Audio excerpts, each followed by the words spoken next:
চিরুনি দিয়ে চুল আঁচড়ালে এরকম দলা দলা চুল বেরোচ্ছে। ইস, ঘরে ঝাড় দিলে এরকম দলা দলা চুল পাচ্ছেন। মাথায় চিরুনি মোটে লাগানো যাচ্ছে না, এরকম চুল উঠলে কিভাবে টেকো মাথায় গজাবে চুল, তার উপায় আমি কিন্তু নিয়ে এসেছি। তাছাড়াও মাথার উকুন, দেখো বন্ধুরা, এই উকুনের জ্বালায় রাত্রে কিন্তু ঘুমোনো যায় না। এরা না রাত্রেবেলায় ঠিক ঘুমের সময় এসে কামড়াকামড়ি শুরু করে। চুলে উকুন হওয়ার কারণে অনেক সময় বাচ্চাদের কিন্তু আমরা ন্যাড়াও করে দিই বন্ধুরা। এই বাচ্চারা পড়াশোনার সময় উকুনের জ্বালায় আমাদের বাচ্চাদের কিন্তু ভীষণ ডিস্টার্ব হয়। আর তারপরে মাথার ড্যান্ড্রফ, বন্ধুরা ড্যান্ড্রফ হলে এইরকম ঠিক ঘা হয়ে যায়। অনেকের মাথায় তো রক্ত বেরিয়ে যায় চিরুনি দিয়ে চুল আঁচড়ালে, আবার অনেকের মাথায় বড় বড় ফোড়া হয়ে যায়।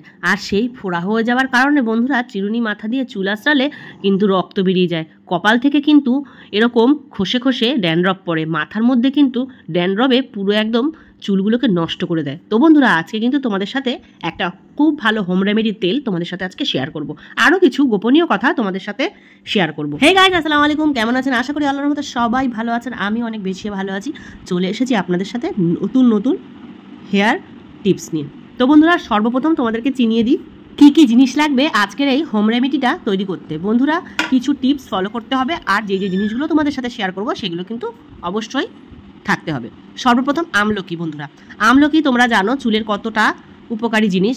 আমলকির জন্য কিন্তু চুলের গোড়া প্রচণ্ড মজবুত হয়। অ্যালোভেরা চুলকে শাইন করে আর চুলের গ্রোথ করতে সাহায্য করে। কর্পূর উকুনের জন্য বেস্ট। তারপর এই নিম পাতা, আর এই যে দেখো বন্ধুরা আমি তোমাদের সাথে যে পাতাটা দেখালাম এটাকে আমরা খুদ খেঁচলো পাতা বলি। অনেকে অনেক রকম পাতা নামে বলে, আমি জানি না। সাদা সাদা টুনি লাইটের মতন ফুল হয়। তো আগে ছোটোবেলায় টাক হলে এগুলো কিন্তু বাবা মা লাগাতো মাথায়। তারপরে কিছু তুলসী পাতা, কিছু জবা পাতা, কিছু কারি পাতা। তো এতগুলোর সাথে এবার আমি দেবো পাতা পুতা শেষ করে এবার দেবো কিছু ছোট ছোট মাপের পেঁয়াজ। বন্ধুরা একদম ছোট মাপের পেঁয়াজগুলো নিলে বেশি ভালো হয়। আর তারপরে মেথি, কালো জিরে। এবার যদি বন্ধুরা এর মধ্যে তোমাদের খুদখেচড়ে পাতাটা না পাও তাও কোনো সমস্যা নেই, যা যা রেমেডি দিয়েছি সেগুলো সব পেয়ে যাবে তোমরা। এরপরে দেখো নেব বাদাম তেল, কোকোনাট অয়েল, তারপরে নেব ক্যাস্টর অয়েল, এরপর নেব কিছুটা সর্ষের তেল। এই কটা জিনিসই কিন্তু বন্ধুরা আজকে আমাদের হোম রেমেডি তৈরি করতে সাহায্য করবে। আর এই হোম রেমেডির জন্য তোমাদের অনেকটাই খরচা কমে যাবে, কারণ এই সব প্রবলেমগুলো যাদের হয়, যেরকম চুল পড়া, মাথায় খুশকি, উকুন, এর জন্য কিন্তু পার্লারে গিয়ে অনেক টাকা আমাদের খরচা করতে হয়।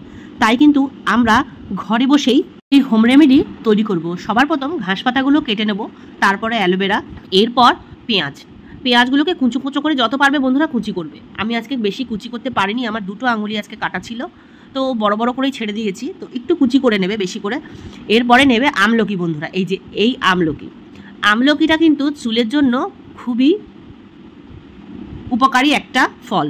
এরপরে নেবে মেথি, তারপর নিলে কালো জিরে, তারপর নেবে কর্পূরটাকে ভালো করে ভেঙে দেবে, আঙুল দিয়ে চাপ দেবে বন্ধুরা, দেখবে তাহলেই কর্পূরটা ভেঙে যাবে।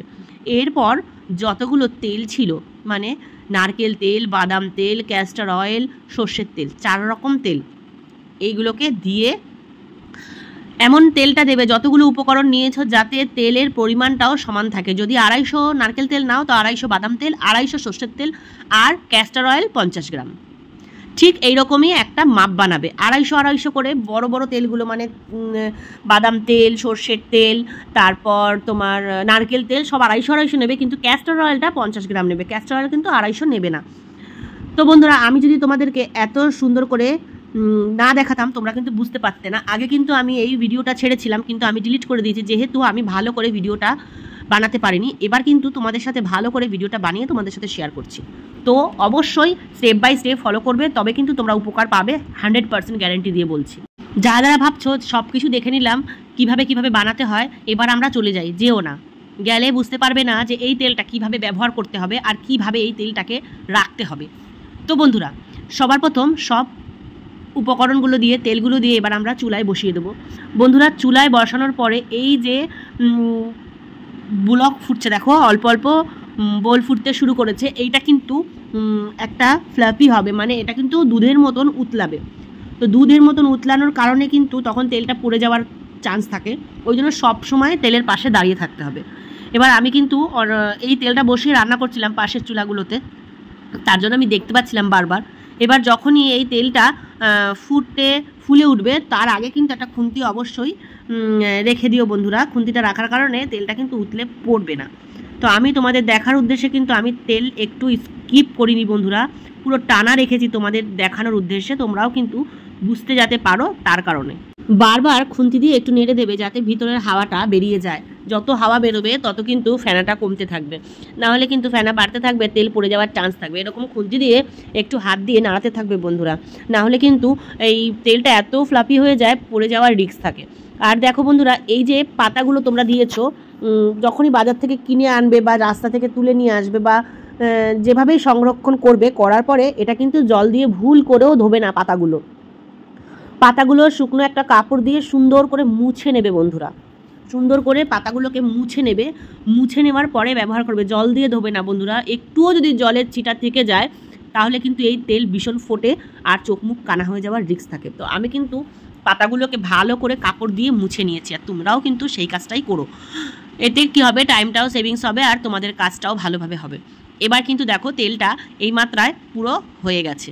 তেলটা যতক্ষণ না পর্যন্ত ঠান্ডা না হবে ততক্ষণ কিন্তু থাকবে না বন্ধুরা। তেলের গন্ধটা এত সুন্দর বন্ধুরা, তোমাদেরকে কি বলবো। বানাবে, তোমাদের ভালো লাগবে। অনেকের ভালো না লাগতে পারে, কিন্তু আমার ভালো লাগে, কারণ আমার এই গন্ধটা খুব একদম আলাদা রকমের গন্ধ লাগে। তো এই তেলটা ব্যবহারের নিয়ম অবশ্যই তোমাদের সাথে শেয়ার করব। প্রথমে দেখো কতটা তেল আমার বাটিতে হয়েছে, আর একটা কাচের বাটিতে ঢেলে নিয়েছি আমি তোমাদের দেখানোর উদ্দেশ্যে। এরপর আমি কিন্তু এই তেলটাকে কন্টেনারে ভরবো। তেলটা বন্ধুরা এমনভাবে বানাবে যাতে তোমাদের 1 থেকে 1.5 মাস ব্যবহার করতে পারো। 1.5 থেকে 2 মাসের বেশি কিন্তু তেলটা সংরক্ষণ করে রাখবে না বন্ধুরা। 1 থেকে 1.5 মাস, জোর 2 মাস, এর বেশি কিন্তু রাখবে না। আর তোমাদের সাথে আর একটা জিনিস শেয়ার করতে আমি ভুলে গেছিলাম, আমি বলে দেই, লাস্টে তোমাদেরকে দেখিয়ে দেবো। যখন তেলটাকে ইউজ করবে তোমরা কিভাবে ইউজ করবে। দেখো, এই যে বাজাজের তেলটা আমি ঢেলেছিলাম, সেই বাজাজের তেলের মধ্যে বোতলের মধ্যে 1 বোতল পুরো হবে। তারপরে ওই যে ছোটো আর একটা বোতল, ওইটা একটা পাশের বাড়ির বৌদি আছে, ওকে দেবো। আর একটা আমি নিহারের বোতল, মানে 3খানা বোতল হয়েছিল বন্ধুরা আজকে। বাজাজের বোতলটা পুরো ভরে গেছিলো, আর ওই বোতলটাও ভরে গেছিলো। আরও একটা নিহারের তেলের বোতল ছিল আমার মায়ের, ওটা মাকে দিয়ে দিয়েছি বন্ধুরা। এরপর তোমাদের সাথে দেখাই তেলটা ব্যবহার কি করে করব। তার আগে তোমাদের সাথে দেখাই এই যে এই মেডিসিনটা বন্ধুরা, এটাকে আমরা কিন্তু ফেসিয়ালেও ব্যবহার করি, আবার অনেকে চুলেও ব্যবহার করি। যে কোনো কাজে এটা বিউটি টিপসে তোমরা ব্যবহার করতে পারবে। যেরকম চুলে বা মুখে, কখনো অনেকে ফেস প্যাক তৈরি করো, তার মধ্যে কিন্তু এটা দিয়ে মুখে লাগাতে পারবে। এই ওষুধটা কিন্তু খুবই ভালো। এবার দেখো বন্ধুরা, তেলটাকে হালকা গরম করবে, বেশি না, আঙুলের সবার মতন গরম করবে। হালকা হালকা গরম করে এরকম একটা ক্যাপসুল দিয়ে দেবে, যাদের বেশি ড্যান্ড্রফ তাদের জন্য এই ক্যাপসুলটা দেবে হালকা গরম করে। আর যদি ড্যান্ড্রফ না থাকে তো গরম করার প্রয়োজন নেই, নর্মাল তেলেই ওষুধটাকে দিয়ে তোমরা সপ্তাহে 2 দিন, মাত্র সপ্তাহে 2 দিন চুলে লাগাবে। চুলে এই তেলটা অ্যাপ্লাই করার আগে ভালো করে মাথাটা ক্লিন করে ধুয়ে নেবে। ধুয়ে নেওয়ার পরে শ্যাম্পু করে তারপরে শুকনো চুলে ঠিক আঙুল দিয়ে এইভাবে, যেভাবে আমি মায়ের চুলে লাগাচ্ছি, এই তেলটা কিন্তু আমার মায়ের জন্যই বানানো। বিশ্বাস করো বন্ধুরা, আমার মায়ের একটা সমস্যার কারণে মাথার চুলগুলো কিন্তু সব পড়ে গেছিলো, আর আমি এই তেলটা বিগত 6 মাস ধরে আমার মায়ের চুলে অ্যাপ্লাই করছি। তো আগের থেকে অনেকটা চুল গজিয়েছে, ছোট ছোট বেবি হেয়ার অনেক হয়েছে, আর চুলটা কিন্তু পড়াও বন্ধ হয়েছে। মায়ের একটা সমস্যার কারণে চুল কিন্তু পুরো পড়ে এই মাঝখানের তালুটা পুরো টাক হয়ে গেছিলো বন্ধুরা। এই তেলটা রাত্রে অ্যাপ্লাই করবে যখন বন্ধুরা, ভালো করে চুলটা বেঁধে নেবে যাতে চুল না খোলা থাকে। আর বন্ধুরা রাতে চেষ্টা করবে চুল বেঁধে ঘুমানোর জন্য, কারণ চুলে ঘষা লেগে আমাদের চুল কিন্তু বেশি ড্যামেজ হয়। তো তেলটা মাখার পরে ভালো করে একটা রাবার ব্যান্ড দিয়ে চুলটাকে বেনিনি করে বেঁধে শোবে, আর সকালবেলায় কুমকুম গরম জল দিয়ে মাথাটা কিন্তু ভালো করে ধুয়ে নেবে। ধোয়ার পরে যে কোনো অ্যালোভেরা জেল কিংবা সিরাম লাগিয়ে নেবে বন্ধুরা, দেখবে কতটা চুলে সাইন হয়। টেকো মাথায় গজাবে চুল, এই হোম রেমেডিটা তোমাদের এখনো পর্যন্ত কেমন লাগলো, ভালো লাগলো কিনা একটা কমেন্টের মাধ্যমে অবশ্যই জানাবে।